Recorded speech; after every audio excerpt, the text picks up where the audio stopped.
迎收看《新闻大白话》，我是主持人翟轩，马上来欢迎一下这个阶段加入我们讨论来宾，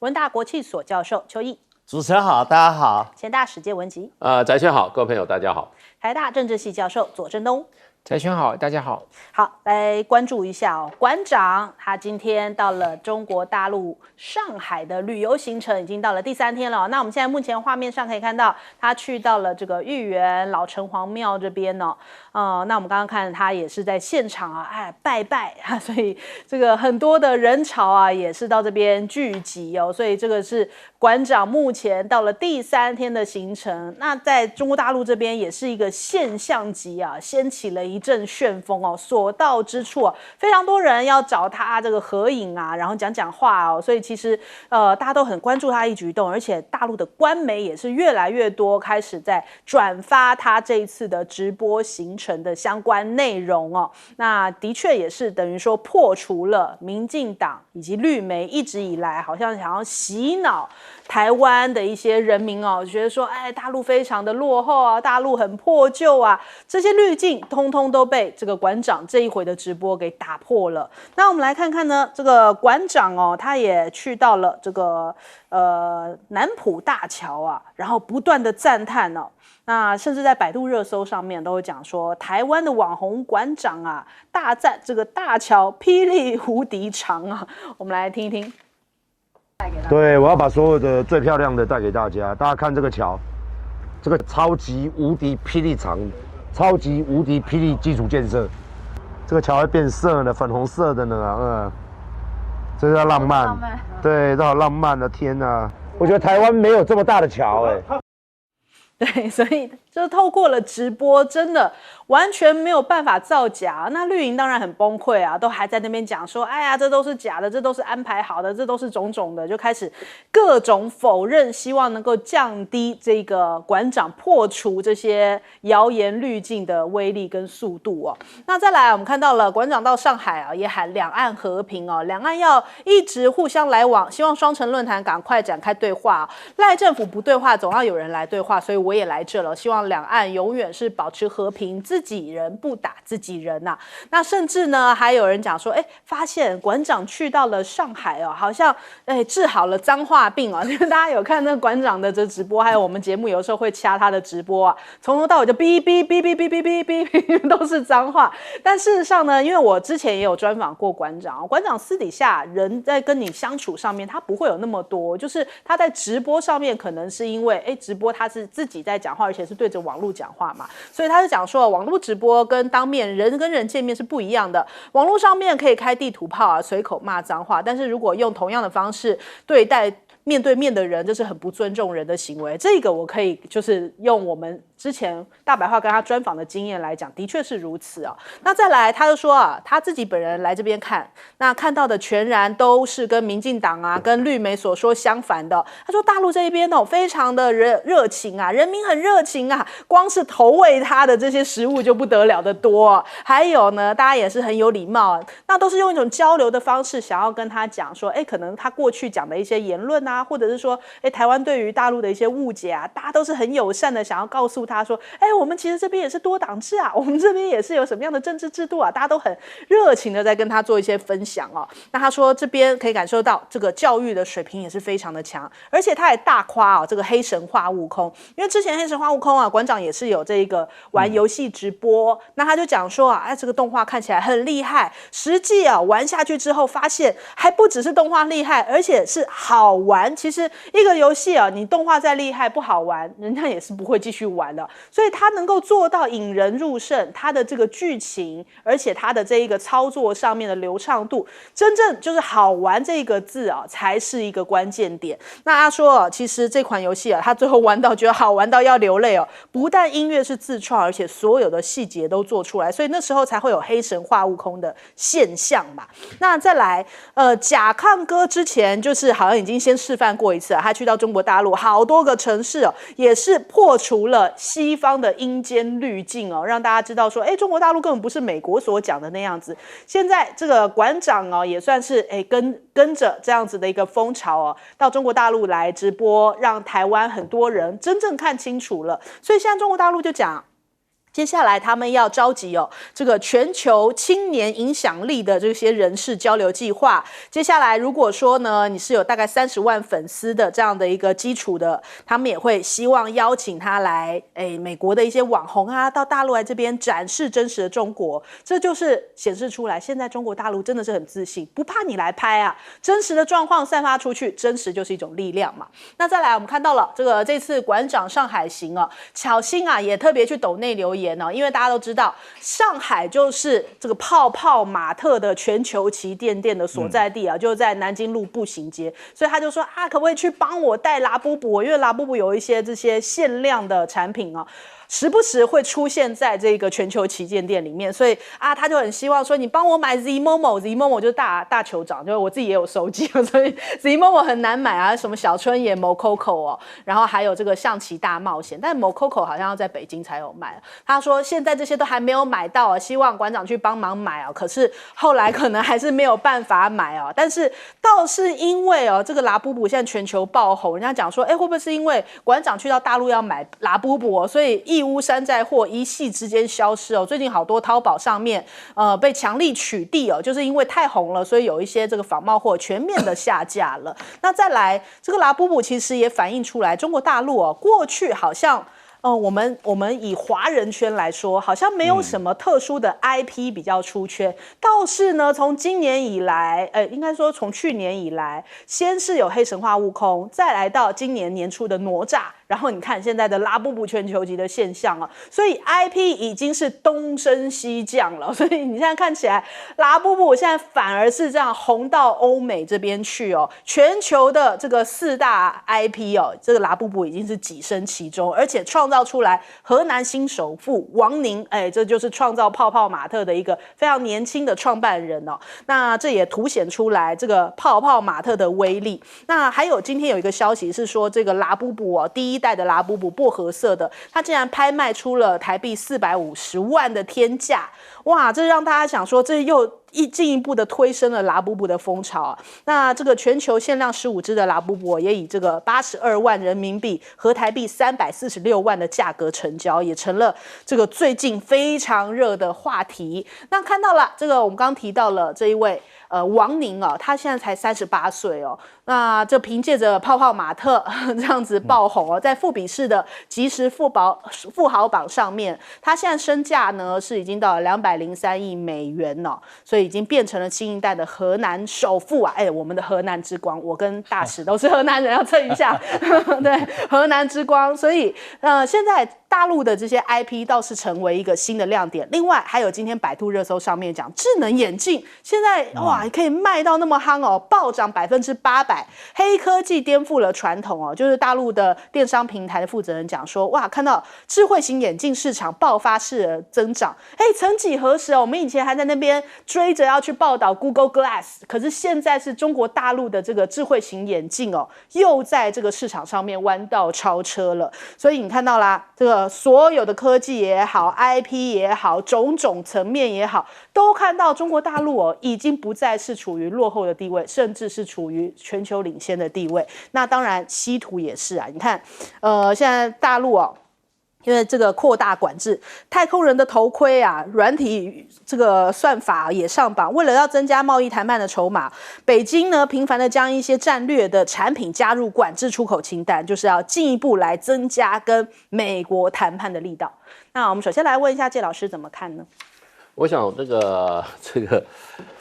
馆长到上海看到的其实像我是去过上海很多次的，我觉得他讲的都是很确实的。对，上海事实上他去的地方还很少嘞，他还很多地方他该去，还有很多可以玩的。对，那他晚上看那个大桥，事实上黄浦江到晚上真的是五光十色，而且它非常的宽，非常的长。那它的河上都是那个游艇，我坐过它一艘最豪华游艇，那真的是非常的豪华，然后在上面是很享受的。那你就是这样绕一圈也就差不多了，因为它可以走得很长。那大陆就是大，你说上海的话，说实话，上海就2000多万人口，对，那非常大的一个城市，而且它的建设每一次去你都觉得它有精进的部分。尤其这个外滩的部分啊，你现在就看到它就搞得就非常细致。它这个路边的不管是这个盆花啊，还有这个路边的这个公共工程哈，人行道哈，修的都国际水准，所以大陆是每天都在进步啦。那所以我觉得这个馆长这一次去哈，那真的可以说是让我们台湾很多没有去过大陆的年轻人哈，或者说是这个哈，还有一些比如说这个过去都比较支持绿的啊，那他就可以看到这个哈，从馆长的这个眼睛里面哈，就可以看到大陆的这个情况。那所以事实上，我们今天是很客观的报道馆长到大陆的访问。我看我们媒体，尤其绿色媒体，就一直在抹他。就一直在抹他，找他毛病，崩溃，崩溃，就是说大陆问他是不是中国人啊，这个好这些啊，就不断的反复的在这个在这个新闻报道里面啊，不断的就是说，哎呀，反正这个馆长啊就是两面人，他有被收买的嫌疑啊，就是不断的在抹红他。不过我觉得就是说，绿色媒体会这样的会去关注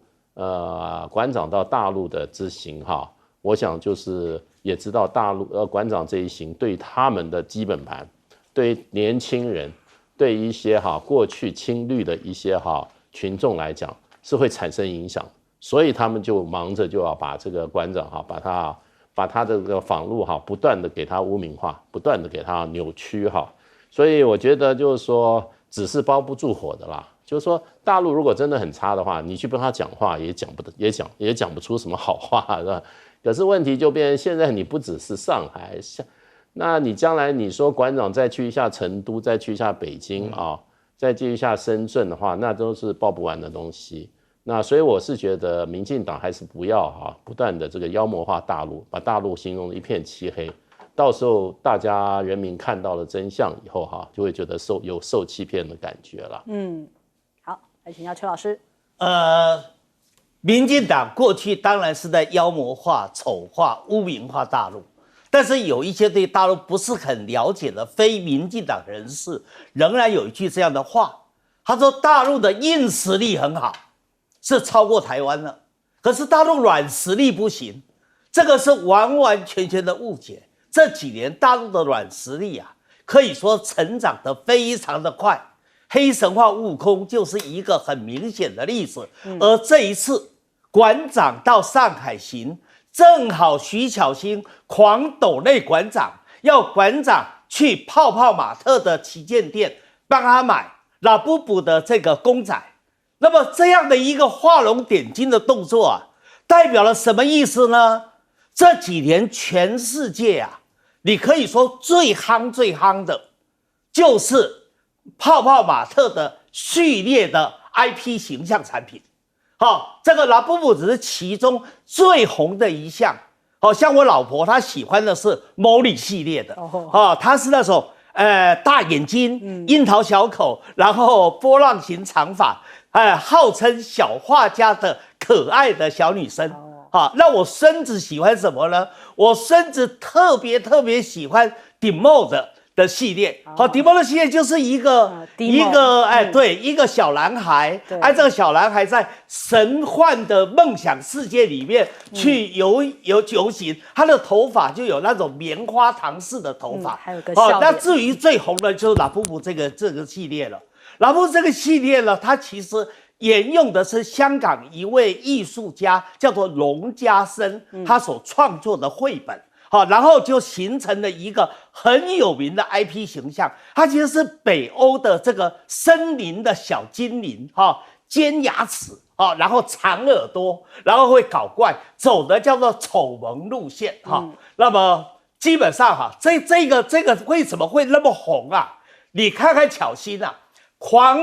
抖内这个馆长，要他帮他买，说在台湾买不到，很多地方买不到，要到上海去买。这个叫什么呢？这个呢，我们的学名叫饥饿行销。因为你基本上大家买不到会抢而且它还有一个悬疑感，叫做盲盒行销。假设说它有八个公仔，但你根本不知道你买到那个盒里面到底是哪一个，所以就产生了大家会成群结伴，然后我们一起去买这个。在进入了盲盒行销的这个神秘世界里面，那可能每个人买到打开以后，里面的公仔不一样，所以还可以互相产生群聚效应，这个叫盲盒营销。好，那刚才讲到的叫个性化的设计，加这个饥饿行销，然后再加盲盒行销。那另外还有一个叫什么呢？例如你今天买了爱马仕的包包，好，那你这时候要有配饰，你的配饰就可以配合你这个拉布布的公仔，好，所以这个时候就又产生了攀比效应，也就是说，它有了一种叫炫耀性产品的特性。炫耀性产品就不是我们一般经济学基本经济学念的说需求曲线是负的，价格高需求小，价格低需求多，它不是。它因为有所谓的攀比效果、炫耀效果，所以价格越高，可能让它抢得越凶，大家越想得到拥有，所以呢，它就会在市场里面产生了一股热潮。你不得不佩服这个你们荷兰的老乡王黎了，38岁啊，以前没有人看得起他，现在每一人看到王黎，哇，这是一个最帅、最有头脑、最有创意的这大帅哥首富哈。那这个就是大陆这几年所发展出来的软实力的表征，你可以深入的再去了解一下。除了拉布布系列之外，可以再注意别的系列，别的系列都很有个性化的 IP 形象的特征，绝对会让你感觉到非常的喜爱，不分年龄、不分男女、不分性别，大家都会喜欢这个泡泡玛特的系列产品。好，来请教左老师。好，刚才这个邱委员讲到这些行销方式，其实我还可以补充一个叫做名人行销，因为其实有一些很有名的这个年轻人非常喜欢的一些偶像明星啦，像什么蕾哈娜啦，像这个什么这个就是 Lisa， 对，就是Blackpink 里的这个 Lisa， 他们其实都有拿着这个拉布布来亮相的这个镜头画面，所以这个也变成是另外一个会让他拉布布这么红的一个原因。但我觉得我看到馆长的这一系列这个影片啊、直播啊，我觉得当然会让大家很震撼啊，我觉得也会让大家重新就是让大家去认识到中国大陆的一些不同的面貌。虽然很熟悉的场景，但是不同的人来是有不同的这个影响哈。但我也要提醒馆长，可能不要掉进2个陷阱。第一个陷阱就是骂民进党的陷阱，因为越骂民进党呢，民进党越开心哦，因为其实就是。为什么说这样子的一个访问会有效果？就是因为它创造了两岸一种和的可能性嘛。可是你一骂民进党呢，它就变成是一个在台湾内部要去分谁是支持民进党，谁不是支持民进党，这反而就是民进党所想看到的。因为这样子的一个交流会产生对两岸关系带来一个正向的力量，就在于他把台湾的善意、把台湾的这种开放带到大陆去，也把大陆的善意跟大陆的开放带回台湾来，它就会形成一种正向的循环善意的累积。所以你当有人想要去故意骂他、故意去挑拨他、酸他，那这个时候当然你会很生气，你会去骂他们。可是呢，恰恰这个时候就是就是民进党想要看到的结果。所以我觉得这是第一个陷阱要避免的。第二个陷阱要避免就是什么？不要掉入谈政治的陷阱。你看，有的人问他你是哪一国人啦，有的人又问他什么要举报你是台独分子，就是要逼他去谈政治。但你一谈政治就破功，因为大家想看的就是人民跟人民间的交流，两岸交流的主体就是人民。两岸交流它能够发挥影响力，根深蒂固就在于它是反映我们的日常生活。所以这个时候要避免掉入谈政治的陷阱。我想这2个陷阱能够避开来，我认为这一场的这个访问就会非常成功。好，我们先休息一下，广州忙回来。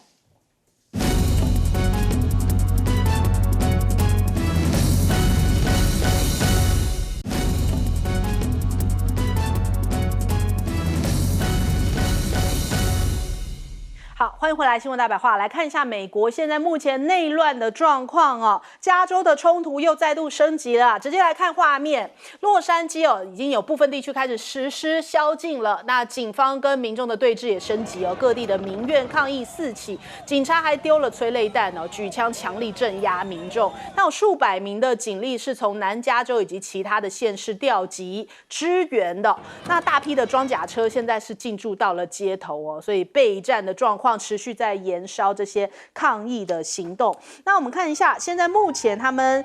在加州洛杉矶，因为这个联邦机构的搜索非法移民这种行动，所以这个抗议行动其实算是已经进入到了第6天了。那洛杉矶的市中心已经有225人被捕。从地图上面来看呢，其实真的是野火燎原哦。洛杉矶、达拉斯、芝加哥、纽约，其实遍地开花，就是这个抗议行动啊，已经蔓延开来了。那还有18个州的检察长是联合抨击川普哦，说这样的派兵镇压是违宪的，你怎么可以有这样子这种不民主的行为呢？所以还开始打起了这样子的法律上面的这种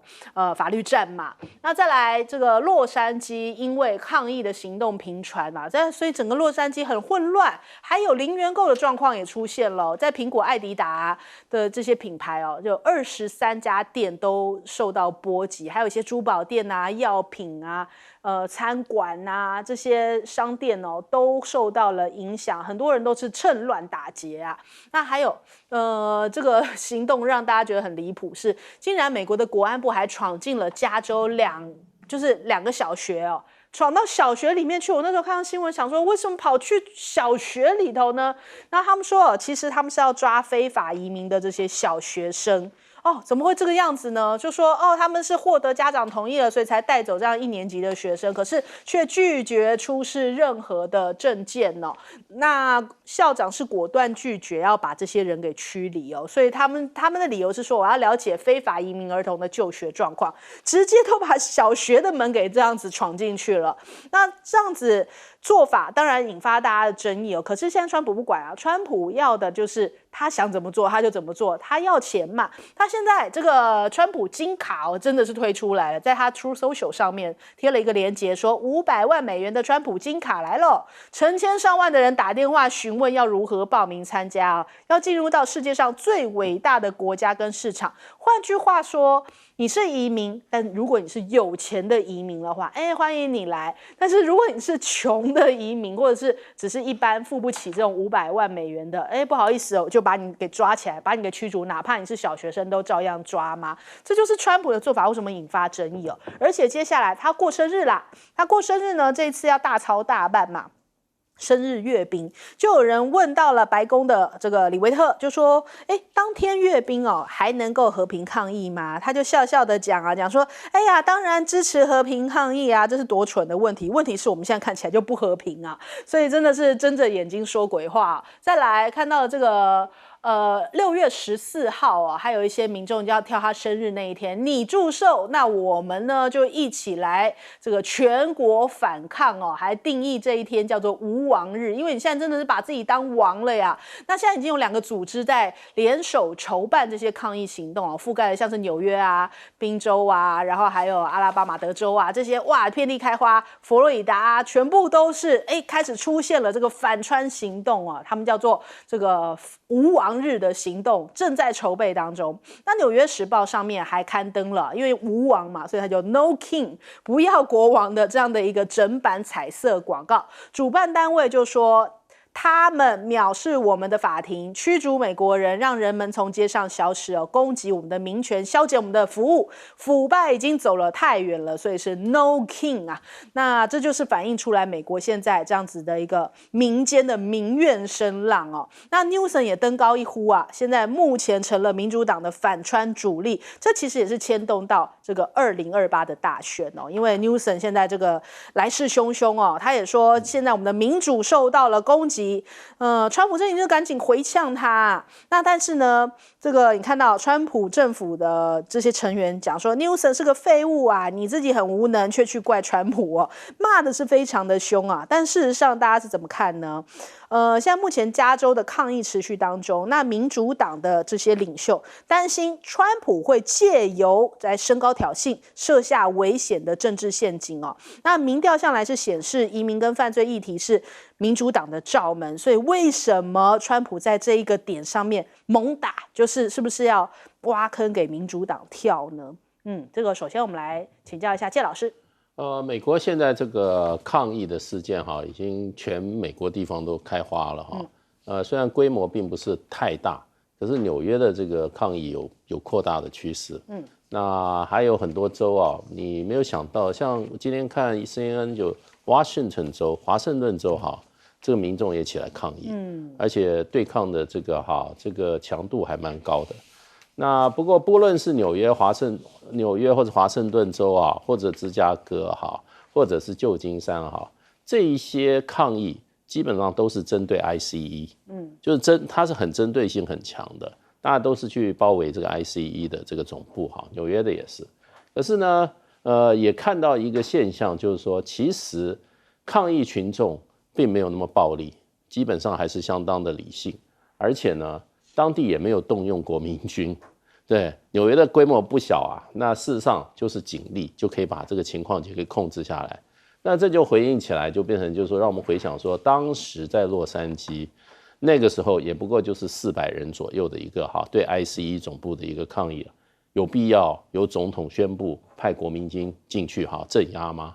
事实上的话，最近有一张照片在美国引起轩然大波，也就是大部分的国民兵派去的人都在ICE 那栋大楼的这个地下室里面，都躺在地下睡觉。也就是说是派了2000人可是呢，实际运到现场的也不过才300人，而且他们也没有发挥效应，还是警力站在第一线。可是就在这个时候，不但这个国民兵去了没有发挥效用，川普还让他的这个国防部长又宣布说要派什么，要派这个陆战队。也已经这个蓄势待发那就感觉到是不是加州州长纽森的讲法，事实上是可以值得我们注意的，就是说，川普的目的其实是要收回民主，他的真正的未来他是要把美国的民主的定义跟做法彻底改变。他说，这个今天不是加州的问题，下一次就是你了。如果我们不起来反抗的话，那美国就会怎么讲呢？就会被这个新皇帝、新的国王，那把美国的这个民主制度践踏的这个体无完肤。那所以就变成就是说，我觉得就是说，基本上ICE 的做法，事实上很多地方就讲究所谓的法律程序，讲究依法行政，讲究尊重人权的这一些基本价值上都是抵触的。如果 ICE 这个机构，就川普这个爪牙机构如果他的做法不做改进的话，还是像川普说，你一天要给我抓3000个来怎么样来才行？你不抓的话，我就要跟整你们的这些，我就要把你们这个进行整肃的话，那我想美国的这个对抗会越来越严重。那这次的对抗有2个性质啦，我觉得这个美国过去比较不多见，就是移民起来反抗。那很多同情的人也支持移民。第二个就是说，这个是很明显的是什么？美国内战以来这个州政府跟联邦政府的严重对抗，那这个都是过去非常少见或者仅见的。所以美国在川普的这个领导之下现在没有问题的地方变成了问题没有危机的地方变成危机。所以美国事实上真的前途真的未卜啊。好，请教邱老师。这一次的事件我们可以给川普做一个评断他不是坏，就是笨，就是无能。我为什么这样说呢？如果他是坏的话，这件事情他在做政治操作。第一个，为了转移焦点嘛，因为他叫内外交困嘛。第二个，他为了要凝聚基本盘嘛，因为这个是他大选时候的非常重要的政治承诺嘛。第三个，就利用这个机会去打击民主党的大本营，而且去打击民主党在2028年最重要的政治明星加州的州长纽森嘛，这个是代表他坏。可是如果这个人既坏又笨，那就真的麻烦了。我为什么说笨无能呢？刚才介大师讲的很对啊，这个事件一开始发生，它只在洛杉矶的派拉蒙市，它就是在一个狭小的范围之内，而且 ICE 基本上本来他们的执法也没有太多问题的，也没有执法过当的，就是在川普的旁边又有个马屁精叫史蒂芬米勒，他是非常强烈的种族主义者。然后他从川普第一任当总统就跟在他的旁边，亦步亦趋。那这时候他就觉得他要强硬的移民政策啊，他就要求 ICE 要采取强硬的手段呢、也因为如此，他的压力大了，所以反弹就大嘛。那为什么我又觉得他笨呢？大家记得在川普上飞机摔倒的那一天，他是到大卫营去啊。他到了那个地方，不知道是心烦意乱还是怎么样，他就决定要动国民警卫队，动国民兵。可是动国民兵要经过州长同意啊，还有绕过州长啊，还有玩一个套，叫做现在是紧急状态，有外敌入侵，又在搞叛乱这一套了。那这一来的话，国民警卫队进去了，他的旁边就是一堆马屁精，在大卫也有个马屁精在旁边了。这是国防部长赫格塞斯又说，我们也可以动海军陆战队啊。那国民警卫队、海军陆战队都进去了，再加上这些移民里面确实有人趁火打劫，就黑帮也介入了。刚才讲的零元购趁机抢商店，所以就制造了很大的骚动，而且这个骚动已经逐渐的往外扩散。刚才大使说了，它扩散到旧金山，扩散到旁边的德州，扩散到这个东岸的部分，然后也扩散到中西部的州。现在连芝加哥、匹兹堡都卷入其中了，而且它已经不只是移民的问题，它已经变成反川普的抗争。而且这个反川普的抗争，随着川普施的压力越来越大，强力镇压的结果，很可能就变成了美国的内战。当然，要达到内战这个程度不容易，但是内乱必定是有的。加上6月14号，川普79岁的生日，他又要搞大阅兵。这时候当然很多人会利用这一天嘛，来好好的抗争你川普一下，让你难堪啊，你生日啊，大阅兵啊，要造势啊，我让你丢脸啊。所以6月14号是个重要的关卡，你看看川普怎么过这一关。好，来请教左老师。其实6月14号为什么要阅兵呢？因为那一天是这个美国军队建立，就是美国这个部队的美军的建军的这个250周年了。所以当然我想川普心里头可能更看重的就是说那天也是他的79岁生日。那当然这个要看到这个建军的历史，其实我认为在这个时间点是很有意义的，因为呢，在华盛顿 George Washington 就是美国的国父，当时在面对同样的这种这个暴乱的时候，他怎么处理？这个是今天你要去纪念美军的建军，其实你应该要同时看这个嘛。那事实上，华盛顿当时面对到那个就是抗税的暴乱的时候，他的做法是他一定要寻求最高法院的同意，他才征集4个州的这个民兵，然后来镇压，然后镇压结果最后逮捕的人全部都特赦或者是释放。所以这是华盛顿立下的一个典范，就是说总统在非不得已的情况下，不可以轻易的出动军队来对付国民，因为军队是对外的，不是对内的。我觉得这个是后来为什么像艾斯培在川普的第一任的时候，他会反对川普征调这个军队进入这个华盛顿 DC 去镇压当时为了这个弗洛伊德事件所谓黑人的命也是命的那个运动。当时川普本来是说要这个国防部征调1万名的部队到这个华盛顿 DC， 结果这个国防部长反对，当时的这个参谋首长联席会议主席米勒也反对。所以他们的反对之下，然后他还用了一个例子，就是当年这个Tim Walz， 当年的这个明尼苏达州的州长 Walz， 后来跟贺锦丽搭档的，他就是用国民兵。所以在弗洛伊德这件事情最重要的爆发地，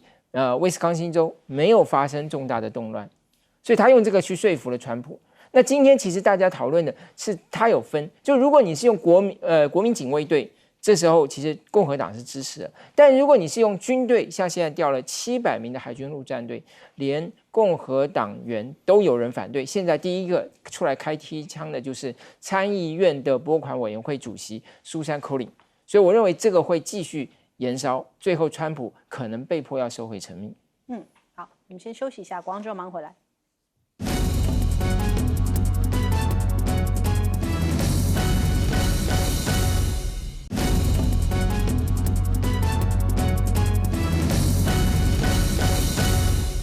好，来关心这个中美双方哦，最近他关注的话题当然是这个习近平跟川普嘛。结果呢，现在关注的话题又延伸出来，就是习近平的女儿，竟然在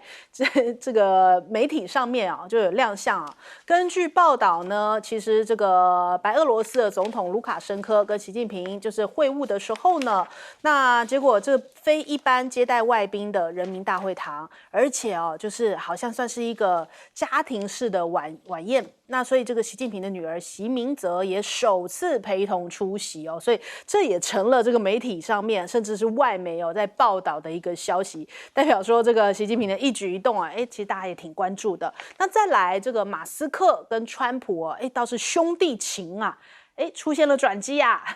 就是现在马斯克认错，就说很忏悔，觉得自己太超过了，不应该这样子对川普，而且把他之前的一些发文呢还收回来，所以他就说现在他是这样子公开向他道歉，觉得他自己不应该做这么冲动的事情哦。那川普有原谅他吗？他说：“我觉得他对自己的言论感到非常的懊悔，我不怪他任何事，但是他对于他有点失望。但是外界就有阴谋论，然后讲说马斯克要低头是不是有一些原因哦？难道他是被 FBI 监视吗？或者是因为特斯拉的股价波动哦？那美国媒体又讲说，美国政府曾经长期监控马斯克的外籍访客，所以来自于东欧啊，还有其他国家的，可能会影响马斯克的一些外国人，他们都有掌握在其中。”会不会是有威胁呢？那传出了破冰的消息倒是有一个好的现象，就是特斯拉的股价涨了，这可能是马斯克也是挺在意的，因为前一波闹掰了，结果把这个特斯拉股价给重挫了一波啊。那再来看看现在目前中美双方的谈判你看卢特尼克讲说，我们显然是在跟大陆进行 AI 比赛当中竞争了。那我们不会就把我们最好的晶片给他，大陆想要这些晶片问了20-30次但是美方总是说不，而且更强硬的讲说，对于大陆55%的关税是不会变的哦。那大陆的外交部发言人林健在讲，针对呢在伦敦磋商的情况他说目前没有进一步可以提供的讯息。那美国 AI 事务主管萨克斯就提到了，他说其实中国大陆在 AI 的领域并没有比美国落后多少年，可能只差3到6个月这是一场势均力敌的竞赛。中国大陆的实力已经是无法忽视了。你看现在华为还有要推出读心术的笔电所以现在任正非是不求赚钱，只要战胜美国只要赢。那还有 ChatGPT 的史普尼克时刻，现在中国大陆的 AI 弯道超车所以已经撼动了白宫接下来 AI 霸权之战也成为这个中美交锋之点。那还有Meta 脸书的母公司豪砸了140亿元入股这个中国大陆的移民创建的新创公司，所以是不是 Meta 也要像这个中国大陆等于说这个人才就要延揽人才，或者是要强强联手呢？那再来我们看看这个川普他现在放话，就说马上很多国家的这些贸易延缓快要到期啦。那他说预估在1-2周之内会有数十个贸易国家发函说明明确的条款，那我们会直接发出信函信中也会表明就是协议内容，要么接受，不要就拉倒又要开始展现强硬的一面。可是他是不是跟贝森特在扮黑白脸贝森特还讲说，但是如果你们很真诚的话，极有可能可以延长谈判的期限不过如果你不想谈的话，也就不会继续谈了。那讲到了中国大陆呢，他说，你必须得要成为一个可以依靠的伙伴，又设下了一些条件那可以依靠，中方也希望说你也要很有诚意你也要很真诚所以何立峰讲我们中方是有诚意也有原则，你不能只是来要求中方种种，你也要有这个你的诚意拿出来。贸易战底下是没有赢家的，那中国是不愿意打的，但是也不怕打。这个我们首先来问一下邱老师。我先谈马斯克跟川普的关系。在明朝初年沈万三斗不过朱元璋，而马斯克呢，在现在的民主社会，他能不能斗得过川普？我本来一直期待马斯克要硬着，因为马斯克该看到川普第一任当总统的时候，他跟班农是怎么从合作的伙伴、很好的兄弟，班农还是那时候大家认为是地下总统，到最后两个人反目成仇，后来班农投靠了郭文贵，也做了很多的努力，想要重回川普阵营，但是始终无法如愿。马斯克也看到班农的例子啊，川普就是一个小肚鸡肠、很记仇的人。你今天已经跟他撕破脸了，甚至连罗利岛的爱泼斯坦的视频都出来了一部分了。你还怎么跟川普之间能够握手言和？不大可能的。所以马斯克不要与虎谋皮呀，他基本上大家谈到两个可能，特斯拉股价暴跌，这事实。但是另外 FBI 早就在监听他了嘛，已经在监视说，因为川普这个人是生性很多疑的，他就怕马斯克跟一些外国人之间勾结在一块，尤其马斯克的妈妈在上海啊，所以他特别怕马斯克最后倒向了中国这一边，形成他的心腹大患嘛。再加上马斯克也反对他的大而美啊，而他的大而美现在在参议院里面就出了大问题了。所以马斯克现在如果听了不正确的建议，然后跟川普谈和，那最后自招其祸，他就是当年的沈万三的翻版。那第二个我要谈到这个在伦敦的中美贸易谈判的问题，现在中国讲得很保守啊，中国李成钢讲说，大概双方只有一个框架协议。框架协议什么意思？因为有天花板跟楼地板，天花板是中美习近平跟川普之间通电的共识，而楼地板呢是瑞士日内瓦之间双方的协议。在这个天花板、楼地板之间有个框架，这个框架一猜也就知道了，就双方之间仍然是所谓的合作，以和为贵，不要撕破脸，不要闹翻，往这个方向走。但是有没有具体的结论呢？我大概知道的部分是这样：稀土的部分，美国狮子大开口，他甚至要求中国在每个月要批准给美国的稀土的出口量，就差不多有4000多吨，中国没办法同意嘛。而且很多的稀土是军民共用啊。你想一个简单的逻辑，你怎么可能中国把稀土给你美国军工产业，让你制造武器回来打中国，可能吗？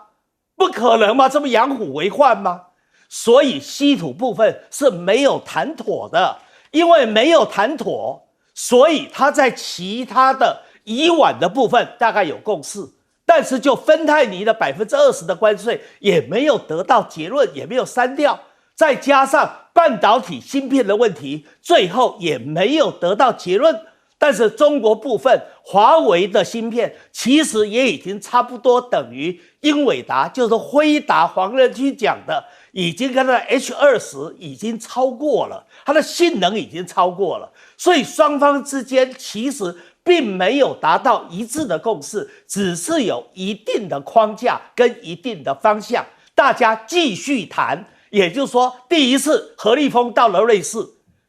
那贝森特就到瑞士，第二次到英国，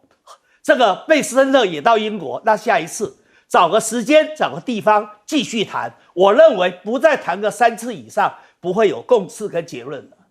好，请教介老师。大陆它这个稀土的管制哈，它是对所有国家一体适用的。所以这个是必须作为一个 WTO 的会员，它任何的贸易措施哈，都必须不歧视性的哈，对所有 WTO 会员公平的实施。所以它不可能今天对美国放一手，对其他的国家抓得比较紧。所以呢，除非中国大陆同意说我重新修订我的这个稀土的这个管制的措施的话，那才可能美国才可能说我想要拿到什么都拿到什么。像川普在他的这个脸书上，在他的这个Truth Social 上自己讲啊，要拿都拿到，可他没有讲到拿到哪一些。那可能只是说，就是说这个福特汽车厂它所需要的这些永动电池的这些稀土，其他部分以中国大陆现在管制的这个原则上，很多它是拿不到的。为什么？第一个就是说，中国大陆现在你要申请稀土啊，第一一定要这个出口商一定要调查清楚这个稀土的产品最后的最终端用户是谁。你申报不明的话也拿不到。你如果申报说是 Rocky Martin， 那这个公司已经被中国大陆制裁了，他不可能让这个稀土的终端产品最后被这个 Rocky Martin 拿到。另外还有一个就变成中国大陆申请稀土还有一个切结书，这个切结书要切结说你这个稀土只能用于和平用途的生产，不能有非和平用途。所以这个部分的话，我觉得就是说，美国现在说我们想拿到的嘛，我觉得这个问题没有解决。那所以美国他也说，我绝对不让你拿到 H20最尖端的。其实就 NVIDIA 来讲 ，H20是对中国大陆的特供，它并不是最尖端的。它最尖端H100它的能效，这个比这个H20多出28%。所以就变成就是说，我觉得真的就跟这个邱委员讲的，这一次的谈判只有一个框架、大原则、大框框，那么内部还有很多的争议存在，要未来双方还会继续的不断的在这个谈判桌上那么攻守。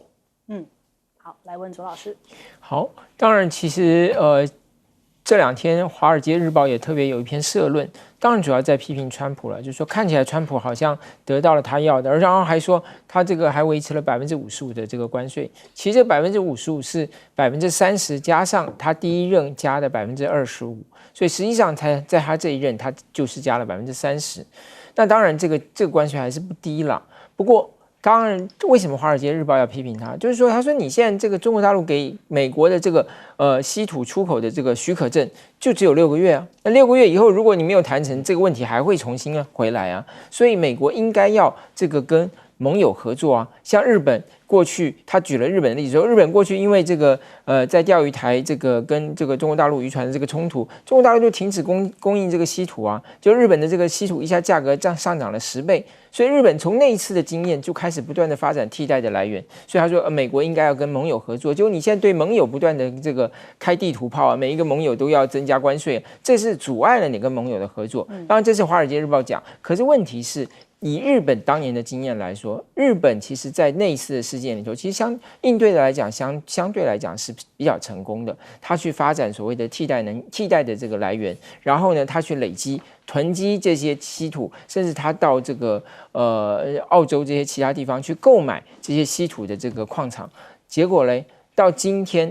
在2010年那个事情爆发的时候，日本对中国大陆的稀土的依赖是90%，今天经过已经超过13年，已经13年了，现在的依赖程度是多少？60%。所以换句话说，这个程度还是蛮高的。这个问题是不容易轻易解决的。